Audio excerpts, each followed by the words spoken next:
First of all, I just wanted to welcome Jeff Adachi to our Indigenous Newsmaking Circle at Port Magazine. Space in an increasingly expensive San Francisco. We're in the middle of the Mission District where people are constantly being displaced and taken away through the poverty, the violence of poverty and the violence of gentrification, which are all issues that we are very involved with at Port Magazine. We're poor people-led, Indigenous people-led. We're not supporting or endorsing any one candidate, but we're blessed to have candidates come in here and speak with us as poverty, Indigenous, and elder, and disability, and race scholars. And so we're really blessed to have you, Jeff. And so welcome. I don't know if you would like to start by just saying a little bit about why you're running, and then we'll go into questions from there. Well, I decided to run for mayor of San Francisco because San Francisco needs a strong mayor who's going to stand up for the people. I've dedicated my entire career to standing up for people as the public defender. And, you know, we elect people into office with the hopes that they're doing the right thing. And that's not happening right now. There are too many people who don't have jobs.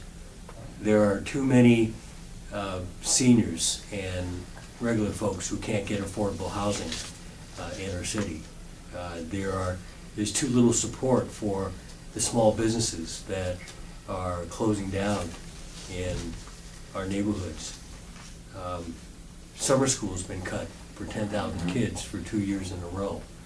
And watching this, being an observer of this, I felt that I had to get involved and I had to step forward and that I had something different to offer than any of the other candidates. As I speak right now, 12% of San Franciscans in one of the richest cities in the world lives in poverty.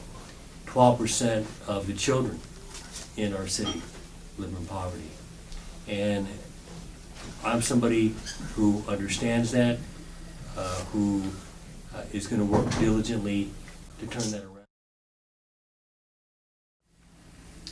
What I want to find out is, you know, how the concerns of the black community under your administration, how those are going to, you know, how, because you have a relationship with the black community, relationship with people, you know, in SROs, having been a part of the investigation. I think those things are extremely important. How is the black community going to fit in, or how are those issues affecting black people going to fit in and be addressed by you and your staff? I mean, one issue that's come up again and again is the fact that we're losing African American families. But the truth of it is, we're losing Latino families, we're losing Asian families, we're losing Caucasian families. We're losing, in many sense, the heart and soul of our city, because poor people can't afford to live here. Middle class can't afford to live here, and we're really driving out, families and children from San Francisco. I see the solution as first and foremost being education. That you have to be able to provide good quality educations, in our public schools, and people want neighborhood schools that they don't have to go across town to be able to get their kid into a good school. They want small classroom sizes. They want good, motivated teachers, who are able to ignite the passion in their children. And most importantly, they want to make sure that the resources are there, for the schools. And as mayor, I will not only get our fiscal house in order at City Hall, but I'll make sure that the priorities that we're investing, the monies that we do have, are put in the right places. I think that I've proven that over the last couple of years. I've taken on one of the toughest issues, the whole question of how we form our city employees' pension system. And let me tell you, that was one of the toughest issues to take on, because nobody wanted to acknowledge that there was even a problem. But that's the kind of reformer I am, because We have to look at the limited resources we have in government at this time and make sure we're spending it wisely.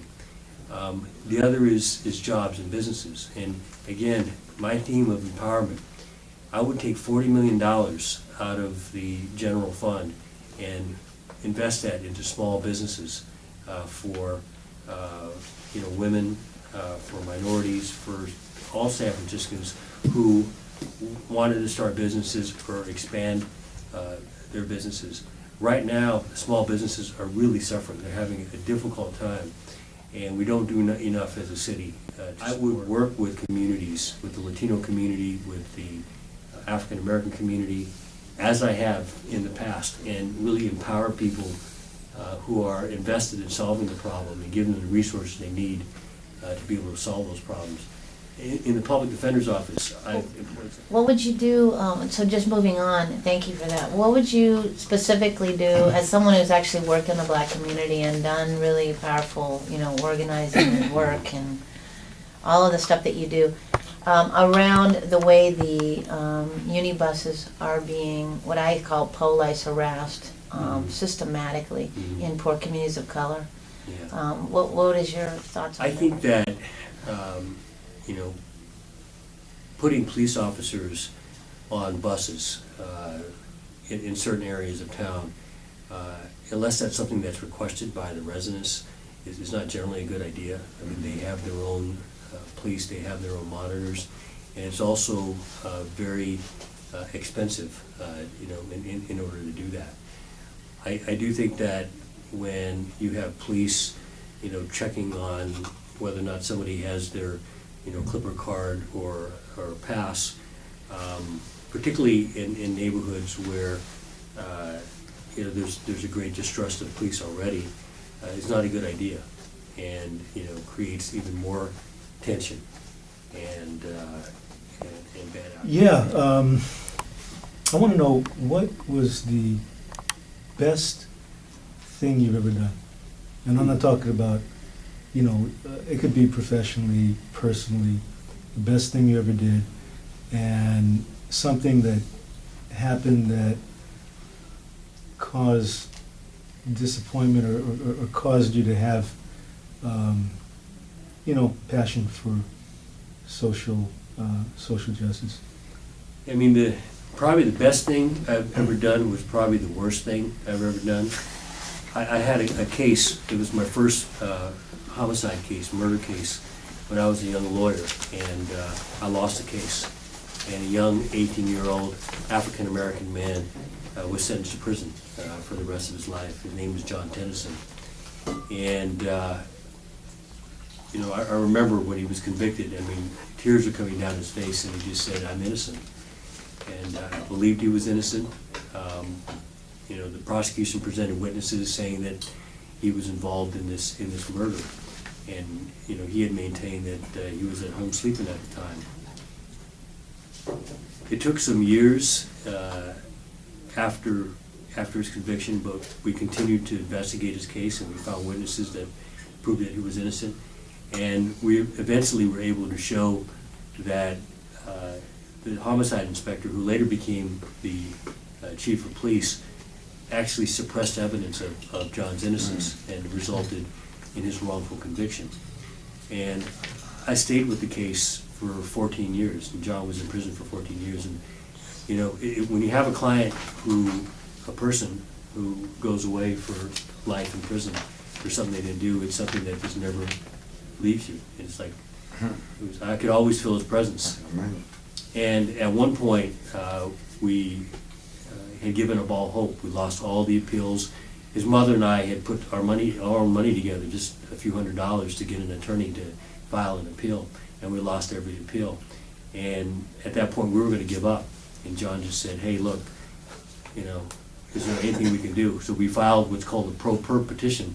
That means on his own behalf, asking for the federal district court to reverse his conviction. They did, or they sent the conviction down for review, and his case was overturned. The judge issued a 100-page decision finding that the prosecutor had withheld evidence, and the police had withheld evidence in his case.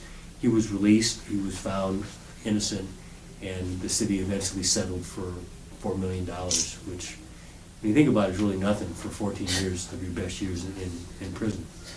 And, during that time, John came and worked at the public defender's office as a clerk, and he did a great job. But, that was probably one of the most painful experiences that I had.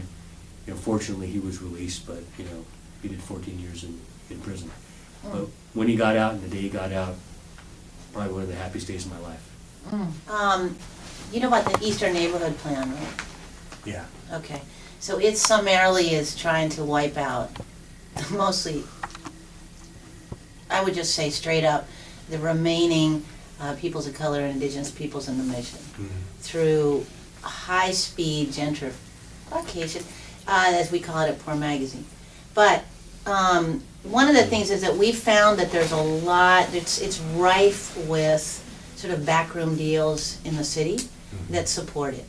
And it just continues on this steamroll with developers, jumping in, trying to figure out where they can get theirs.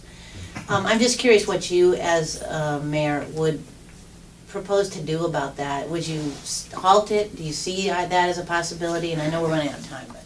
Yeah, I mean, gentrification has created a situation in our city where not only have people been forcibly removed and evicted, from their homes in the community, and I saw this, when I came to San Francisco in Japantown.